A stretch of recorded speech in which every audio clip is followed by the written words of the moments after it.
Олар исемлектә юк иде. Рәфкать Шаһиев хикәясе. Гөлнара, кызларга әйт әле, тиз генә җыелып алырга кирәк, дип рәис кабинетына керешле секретарена дәште дә кичә хакимияттән биреп җибәргән кәгазьләрен өстәленә таратып ташлады. Ул бу юктыр бит, диде секретарь рәис бүлмәсенең ишегеннән башын гына тыгып. Юк. Әзерләгән отчетлар бар да яхшы. Бер кимчелек тә булмады. Яңа эш биреп кайтардылар. Халисә апаны да дәшегез. Коридор стеналарына бәрелеп сугылып, Гөлнараның тавышы яңгырады. Гөлфия апа, кызлар, хуҗа чакыра. Әйдәгез тиз генә җыелып алыйк. Халисә апа, син мондамы? Сине аерым атап чакырды. Монда, карт абыстагыз да монда гына, дип елмаеп ишектән ветераннар советы рәисе Халисә килеп керде. Нәрсә, мине генә чакырдымы? Карт абыстагыз гына керсен дидеме? Ветераннар советына җибәргән исемлек ярамагандыр инде. Халисәнең йөзе җитдиләнеп китте. Кәефе алай начар түгел иде кебек, диде Гөлнара сузып кына. Минзәләләргә хас шулай җырлабрак сөйли ул. Юкка борчылмагыз әле. Кызлар кергәндә, рәис көндәлегендәге язуларны карап утыра иде. Халисә апа, бер бик зур эш кушып кайтардылар бит әле. Ветераннар белән эшли торган иң зур нәшәлник син булгач, синнән башлыйм инде, диде рәис ручкасы белән көндәлегенә сызгалап. Тиз арада сугыш чорында тылда эшләгәннәрнең исемлеген әзерләргә кирәк. Кичә Хуснуллин чыгыш ясады. Юбилей уңаеннан районның ветераннар советы истәлек китабы әзерли икән.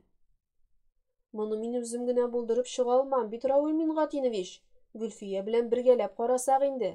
Аның хәзер авылында да ул чорны белгәннәр бетеп бара, дип Халисә Гөлфиягә таба борылды. Юк инде, бу бер кеше башкара торган эш түгел. Шуңа ишегезне дәштем. Яхшылап карагыз, йорт саен барлагыз. Берәүдән тулып кала күрмәсен, диде рәис. Тырышып карарбыз. Элеккеге берәр исемлек юкмы икән соң? Гөлфия аптырап дәфтәр читенә түгәрәкләр сызгаларга тотынды. Кайбер китапханәчеләр шуның ише исемлекләр авыл советларында бар дип сөйләгәннәр иде. Маңгайларына бәреп әйтмәсә дә, Гөлфиядә эзләргә генә иренмиләрме икән дигән уй сызып китте. Тырышып карарбыз дип кенә булмый, Гөлфия Әнвәровна, диде рәсми тонга күчеп рәис. Тиз арада эшләп тапшырырга кирәк. Әнә, Мөслимә ападан сорашырга. Әниләрегездән. Моңа кадәр дәшми генә утырган Гөлнара хәзер дип урыныннан торды да үз бүлмәсенә чыгып китте. Һәм бер кочак саргаеп беткән хуҗалык кенәгәләре күтәреп керде. Гөлфия апа, бездә исемлек юк. Менә бу кенәгәләрдән чүпләп утырсак инде. Секретарь гөрс иттереп рәис алдына хуҗалык кенәгәләрен китереп куйды. Шүплисезме, учлыйсызмы? Анысын үзегез карагыз, тик әйткән вакытка өлгертергә кирәк. Ничәнче елдан башлана булар, дип рәис иң өстә яткан кенәгәне кулына алды. Менә монысы 1946 елдан башланган. Ул кенәгәнең битләрен актаргалый башлауга бүлмәгә тыңга каплана торган иске кәгазь, буяу исе таралды. Алайса шул 41 елдан башларбыз. Ә ничәнче елга кадәр алык соң, диде Гөлфия. Анысын кистереп чикләп булмас. 12-13 яшьтән эшли башлаганнар инде. Әйтик 15 яшьтән дип карасак та, 1926 елда туганнарны кертеп башлагыз. Монда инде иң-иңнәре, ирен, малайларын сугышка озаткан апаңнар булырга тиеш. Һәйкәлдәге исемлекне карасаң да, бер нәселдән, бер йорттан 4-5 кеше киткәннәре бар. Менә шул апаңнар кала күрмәсеннәр. Рәис дәрес аңлаткан укытучы кебек саргаеп беткән кенәгәгә төртеп алды. Шуларның бер кайда телгә алынмауларына җаным әрнеп йөридем. Аллага шөкер. Бер михрбанлы бәндәсенең башы эшләгән бит. Беләкләрдән каннар чәчрәп чыга дип сөйли иде әби. Балалык белән бик игътибар итмәгән без шул сөйләгәннәренә, диде Халисә эчке бер моңсулык белән. Әйдәгез кызлар, озакка сузмыйча эшкә тотыныгыз, дип рәис сүз беткәнен күрсәтәсе килепме, урыныннан торды. Гөлфия белән Халисә катыргы тышлары йомшарып беткән иске хуҗалык кенәгәләрен кочаклап китапханәгә чыгып киттеләр. Кайдан, ничек башлыйбыз, Халисә апа? Диде Гөлфия кенәгәләрен өстәлгә куеп. Әйдә, кенәгәдән мин йорт сайын әйтә барам, син язарсың, дип кулындагыларын өстәлдәге кенәгәләр янына куйды. Аннары сак кына бер кенәгәне сыйпап куйды. Ачып укый башларга да әллә ничек. Гөлфия, монда бит без Әнисә белән чәчләрне 2 толым итеп үреп, иске клубта бер кыз бала җыр чыгарган дип җырлаганны күргән әбиләр. Менә шулар кирәк тә инде безгә. Тик буларны кайчан йырып чыгарбыз икән, Халисә апа? Кенәгәләрне ачуга 80 еллык тузантынга каплана. Кайларда гына ятмагандыр инде булар. Исемлектәге язмышлар кебек. Никадәр генә тизрәк эшләргә кирәк дисәләр дә, һәр икесе исемлектәге авылдашларын берәм-берәм күңелләреннән үткәреп, монысы фәләннәр әбисе, бу бит Әнвәр абыйның әнисе дип ачыклап бардылар алар. Кашапова Миңсылу, Талипова Маһипәрвәз, Игътисамова Бибисара, диде Халисә чираттагы хуҗалыкка күчеп. Гөлфия, син беләсеңме бу әбиеңне? Мин нәрсәдер бердә хәтерләмим мондый исемне. Фәсихларның, Галимҗан абыйларның әбиседер бу. Менә кызлары Саҗидә, Гаҗилә, Зәкия. Әйе, менә Шәрипҗан абый. Монда, диде Гөлфия сузып. Бу әби исемлеккә керә дә керә инде. Әллә җитәрме бүгенгә? Сәгатькә дә карамый эшлибез. Мин кенәгәнең монысын өйгә алыйм әле. Әни белән барлап чыгарбыз. Халисәнең җырлы хәтере әбисе көйләгән мөнәҗәтне яңартты. Ох, җаныем, Бибисара. Шибәр җиңги, тагын чакыралар инде. Районнан вәкил килгән, диде күрше кызы Хәмдия капкадан керә-керә. Бүген әни урынына дежурга мин барган идем. Син генә калды диләр. Ярар, кызым, барырмын, диде Бибисара, бәрәңге күзе ярып утырган җиреннән тормый гына. Инде майның 12-се, аның әле һаман бәрәңгесе утыртылмаган. Көн арты көн үтеп кенә тора. Таң ата да, кич була. Быел яз да иртә килде. Коры килде. Кояш җирдәге бөтен дымны ялап кына ала. Иртәгәдән дә каласы түгел иде Бибисараның исәбе. Күрше Гасимә белән Сәгыйдә карчыкка да әйтеп куйды. Ул хәзер үк килергә куша, Шибәр җиңги, диде кыз Бибисараның һаман кузгалмавын күреп. Хәзер килә диген, кызым. Ярган күзләрне генә каплыйм, кибеп китәр алайса, дип Бибисара урыныннан торды. Барып әйт. Хәзер килә диген. Кыз чагында Бибисара иде. Килен булып төшүгә күрше егете Таһир бер генә әйтте Шибәр җиңги дип. Ябышты да калды. Бала хәсрәте. Тыллык ачысы да табигать биргән шибәрлеген каплый алмады. Вакытсыз агарган чәчләре, күз төбендәге җыерчыклары да хәзер шулай булырга тиеш кебек. Тик күзләрендә генә якты сагыш утырып калды. Җаны, күңеле дә йөзе кебек матур Бибисараның. Күкрәк астында аның йөрәк түгелдер. Матурлык белән яхшылык кынадыр. Бибисара барып кергәндә авыл советында районнан килгән вәкилдән башка бер кеше дә юк иде. Керде дә ишек төбендә туктап калды. Вәкил тарта торган тәмәкесен күн тышлы өстәлнең читенә генә басып сүндерде һәм өстәл уртасындагы тәмәке төпчеге белән тулган алюмин тәлинкәгә ташлады. Игътисамова Бибисара, син буласыңмы? Диде кечкенә генә, ябык үсмер малайдан әллә ни кайтыш булмаган вәкил Бибисараны баштан аяк күзәтеп. Әйе. Бибисара Игътисамова мин булам. Алай булгач, нигә Бибисара димиләр? Шибәр җиңги диләр. Вәкил рәис урындыгына җәелеп утырган килеш мыскыллы елмаеп куйды. Кем әйтә аны, балакаем, диде Бибисара. Ул һаман ишек яңагына сөялгән килеш тора иде. Бөтенесе, диде ул тавышын күтәрә төшеп. Һәм мин синең балакаең түгел. Авызыңны чамала баш. Ул утырган урыныннан сикереп торды. Госпитальләр тулы яралы солдатлар ята. Күпме завод, фабрикалар җимерек. Аларны нинди акчага рәтлиләр дә? Ул солдатларны кем ашатырга тиеш дип беләсең? Монда синең матур апа булып йөрүең кирәкми миңа. Налогың кирәк. Кая налогың? Әйтмәсә дә, Бибисара өстәлнең икенче башына, зур тимер сейф кырыендагы озын эскәмиягә барып утырды. Ә син беләсеңме? Безнең уч тубык кадәр Ишиле урамыннан сугышка ничә ир китте дә, ничә егет малай китте. Белмисең. Минем дәүләт ярыма 19 гына яшь иде. Шушы урам, шушы авыл, икмәк үсә торган шушы басулар өчен үлеп калды. Мин аны күз күрмәгән җирләрдә туфрак булырга дип үстергән идемме? Аңа әле мыек та яңа гына чыга башлаган иде. Ярый әле әтиләре аларның үлгәнен белмәде. 41-нең кышында ук похоронкасы килде.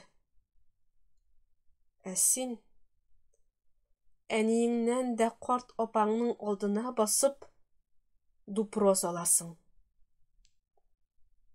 Налог сорыйсың. Ашыга кабалана тәмәкесен кабызды да, вәкил ишекле түрле йөрергә тотынды. Япь-яшь бите ачудан тимгел-тимгел кызарып чыкты. Тешләренең шыгырдаганына кадәр ишетелде. Бибисараның исә бер генә җыерчыгы да селкенмәде. Карашын билгесезлеккә текәп, сөйләвен дәвам итте. Әйтерсең лә кояш яктысын туйганчы күрми, кара җир астына кергән улларын күрә иде. Төнге сменада кырга чүрки тияп барганда, трактор авып, чүрки астында басылып үлгән Фәткыл Барыемның өстен әле үлән дә капларга өлгермәде. 15 генә тулган иде. Минем малайларым фашистларны җиңәбез дип аңгырашып җан биргәндә, син кайда идең ул вакытта? Сорык корт кебек, тол хатыннарга кереп, шул балалар өлешен ашап йөрдеңме? Җитте! Вәкил төкерекләрен чәчә-чәчә йодрыгы белән өстәлгә китереп сукты. Тәмәке төпчеге белән тулган алюмин тәлинкә авып китте. Өстәлгә изелеп, сытылып беткән тәмәке калдыклары чәчелде. Бүлмәгә сасы ис таралды. Мин синнән кайда ашарга да, кемнекен ашарга да сорамам. Ә син сора. Яхшы чакта сора баша. Кемнәрнең хакын ашаганыңны белеп аша син. Сорамыйча ашау әйбәт түгел бит.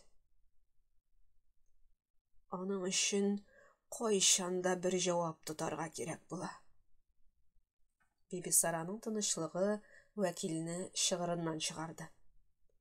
Ул кырыйда торган урындыкка тибеп җибәрде. Урындык почмактагы мишкә килеп бәрелде дә, араталары сынып, төрле якка очты. Мишнең акшарлары коелып төште. Булды, диде тешләрен кыскан килеш. Тукта яхшы чакта. Чын солдат, ул илгә җиңү алып кайтучы. Ә синекеләрнең ничек үлгәнен әле ачыклыйсы булыр. Вәкил бөтен көченә тагын өстәлгә китереп сукты һәм таралып ятучы тәмәке төпчекләрен Бибисара өстенә сібіріп жіберді. Сені тапқан ана қызғаныш. Мұнды боласыңны білсе, туғашта міндәргіне қаплаган болар еді өзіңе. Аллах құрышында сенің үшін езі қызарыр енді бақырының. Әминім, шүкір. Бүгін барсам да, балаларым үшін езім ақ. Биби Сараның бұл сөзлері уәкил сабырлығының соңғы тамшысы болдылар. Ул қаз бәпкәсенә ташланган тилгән кебек үшіп килде дә Биби Сараға сугып җибәрде. Биби Сара аңламый да калды. Шигәсе белән тимер сейфка килеп бәрелде һәм урындыгы белән бергә идәнгә ауды. Йөрәге тоткан диделәр. Ярыслауга торф чыгарырга җибәргән саҗидәсен көтеп тормадылар. Каберен Фәткыл Барии янына казыганнар иде. Гаҗилә белән Зәкия энеләре Шәрипҗанны кочаклап, кичә әниләре яра башлаган бәрәңге күзләре янында елашып, басып калдылар. Халисә кабул итү бүлмәсенең ишеген шакыды да эшкә узды. Секретарь кыз гадәттәгечә ирен читләренә дежур елмаюын элеп исәнләште дә: "Азрак көтегез инде, телефоннан сөйләшә" диде. "Утырып торыгыз." Халисә уңайсызланып кына күн диванның кырыена артын төртте. Секретарьның азрак дигәне төгәл сәгатьтә 15 минут булды. Инде эше пыша башлаган иде. Ишекне ачып караганнан соң секретарь кыз башы белән генә керергә дигән ишарә ясады. Халисә кирип исәнләште дә туктап калды. "Нәрсәндә торасың?" диде Хөснуллин, өстәл тартмасында актарынып. "Уз, утыр. Исемлекне алып килдеңме?" Халисә дәшмичә генә файлга кыстырган исемлекне Хөснуллин алдына куйды. Тегесе берничә биткә күз салды да: "Шушының кадәрме? Син үз акылыңдамысың? Моның кадәр фамилияны куя тыгып бетерим мин? Син әллә урысча укый белмисеңме? За доблестный труд в Великой Отечественной войне медальләре булганнар гына дип язып җибәрдек бит." Хөснуллин үзен бик зур түрә итеп сизеп, Халисәгә кычкырды. "Туктагыз әле, Вәли Вазихович, андыйлары бездә сигезәү генә. Мин нигезләмәсен табып укыдым. Анда сугыш вакытында кимендә 1 ел эшләгән кешегә бирелә диелгән. Ә сугыш вакытында бөтенесенә биреп тә бетерә алмаганнардыр инде." Халисә башлаган сүзен бетерә алмады. "Син кемсең мин өйрәтеп утырырга? Син миңа нәрсә сөйләп утырасың?" Ул инде утырып түгел, басып кычкыра иде. Халисә еларга җитешеп: "Булар бит ирләрен, улларын сугышта югалткан хатыннар. Кайберләренең 2-шәр, хәтта 3-шәр малае сугыштан кайтмаган. Менә Игътисамова Биби Сараның ире дә, 2 малае да үлгән. Үзе 1947 елда ук үлә. Аның каян медале булсын? Хөкүмәт бер тимер кисәге жәлләгән өчен алар гаепле түгел бит инде, Вәли Вазихович. Булар ничек инде китапка кермәсен?" дип ышандырырга тырышты. "Булар бит иңнәре. Монда син начальникмы, минме? Алар исемлеккә кермәгән, медаль алмаган.